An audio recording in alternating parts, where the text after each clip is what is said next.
Hello guys, welcome back again sa ating programang The Action Mano at sa ating YouTube channel. Mega love shoutout po sa lahat natin ng mga viewers Luzon, Visayas at Mindanao all over the world. Muli naman po tayo nagbabalik sa ating panibagong video, panibagong reaction. Okay, ito po mga ka-action, gusto ko lang po i-share sa inyo itong naging pahayag ni Vice President Sara Duterte. Ito pala ang dahilan niya kung bakit tatakbo siya sa 2028 presidential elections. Okay? Alam natin na kung halimbawa man hindi ito ma-impeach si Vice President, pwede talaga siyang tumakbo sa 2028 election sa pagka-presidente. Okay? So ito po mga ka-action, panoorin po muna natin itong interview sa kanya ng News 5. Ayan. Credit po sa video nyo, ma'am and sir. Please allow me to use for informative purposes only. Thank you so much. Noong January, pumunta akong Japan. Na-meet ko yung ating mga overseas Filipinos na nakatira na doon, nagtatrabaho doon, at marami sa kanilang mga pamilya ang nandito sa Pilipinas. At tinanong nila ako kung tatakbo ba daw ako ngayong 2028, at sinabi ko sa kanila, I'm seriously considering running in the 2028 presidential elections dahil sa mga nakikita natin sa bayan natin na dapat ayusin, dapat baguhin, kailangan maging competitive tayo sa mga kapitbahay natin dito sa ating region, at hindi lang sa region kundi sa buong mundo. Napapag-iwanan na ang Pilipinas at ayaw natin yun. Ayun. Napag-iwanan na daw ang Pilipinas at ayaw niya nun.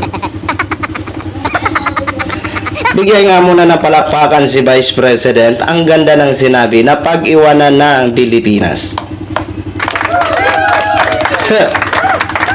Ang galing talaga ni Vice President magsalita, no? Magpahayag. Napag-iwanan na ang Pilipinas. Okay. Sige, kung yan ang naging dahilan mo kung bakit ka tatakbo dahil napag-iwanan na ang Pilipinas. Tanong nga, ito nga malaki natin tanong Yung DepEd nga, hindi niya nga kaya pamunuan. Ang buong bansa pa kaya. Hindi natin alam kung ano maging sistema siguro kung ito ang maging presidente si Vice President sa 2028. Abay, iiwan ko na lang kung ano mangyayari sa bansa natin, mga ka-action, mga kakamping. Ituloy muna natin. Sa 2025 elections, pinag-iisipan ko pa kung ano yung participation ko.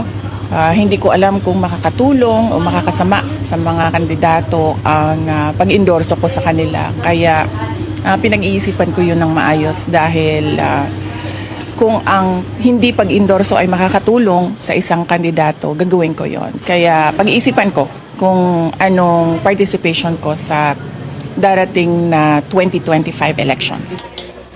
Ayun, mga ka-action, okay? Malinaw po ha. Malinaw po, okay? Huwag natin pag-usapan ng kanyang pag-endorso sa 2025. Ang pag-usapan natin, yung pagtakbo niya. Yung pagtakbo niya itong 2028. Kung sakaling hindi siya ma-impeach, malaya siyang tumakbo sa 2028 sa pagka-presidente. Okay? So, ito lang nga po, no? Ano kaya ang mangyayari? Sino kaya makakalaban nito? Kaya nga ini-encourage natin na sana sa 2028 elections tumakbo po ang ating manok. Sino ba ang ating pambato?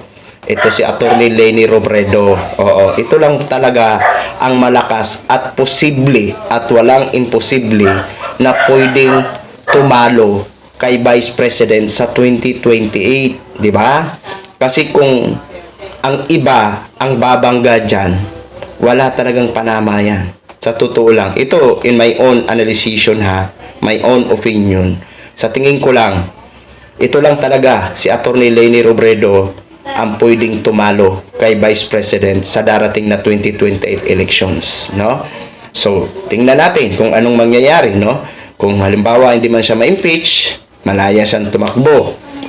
Kaya ito nga pong pinapakiusap natin, mga ka-action, sa ating mga kababayan na gusto nating ipa-impeach si Vice President, sana pumukus po tayo sa isang issue. Kasi kung babalikan natin yung nakaraan ang EDSA People Power 1, balikan natin, hindi ko po binabatikos ang Marcos Sr. ha.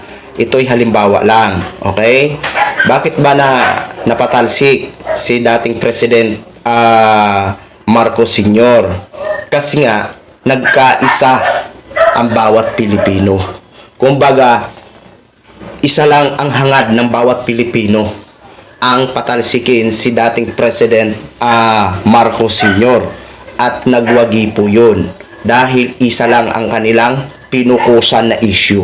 'Di ba? Kaya sana dito din sa gusto natin na ipa-impeach si Vice President Sara Duterte, sana dito lang muna tayo pumukos sa isyong impeachment kay Vice President.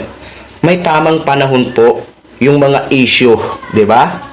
Yung mga issue na yan na ngayon na nagkaroon nga po ng iba't ibang agenda nung 31, no?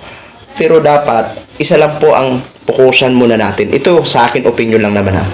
Para talaga para talaga ma-call out ang mga minamahal nating kongreso at mga minamahal nating mga senador, 'di ba?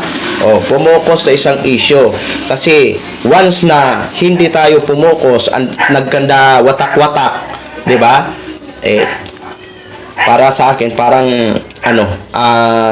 hindi natin makamtan ang gusto nating ipa-impeach si Vice President. Total, may mga grounds naman tayo na binabasihan dahil nga sa naging investigasyon ng Kongreso regarding dito kay Vice President sa kanyang mga confidential fund, no? Okay? So, yun lang po mga ka-action, no? Sa ngayon, bantayan po natin ang mga fake news na gagawin nila laban dito kay Attorney Leni Robredo kasi ngayon mukhang binibira na paunti-unti ito si Attorney Leni Robredo kasi alam naman natin itong pinakamabigat na kalaban sa buhay politika sa buhay politika, hindi personalan, sa buhay politika sa darating na 2028 elections. Okay? Yun lang po mga ka-action. Good luck na lang Vice President Sara Duterte, no? Ayan. So maraming salamat po sa ating mga viewers Luzon, Visayas at Mindanao all over the world. Ako po ang inyong lingkod, si The Action Man. Good morning everyone. Beautiful.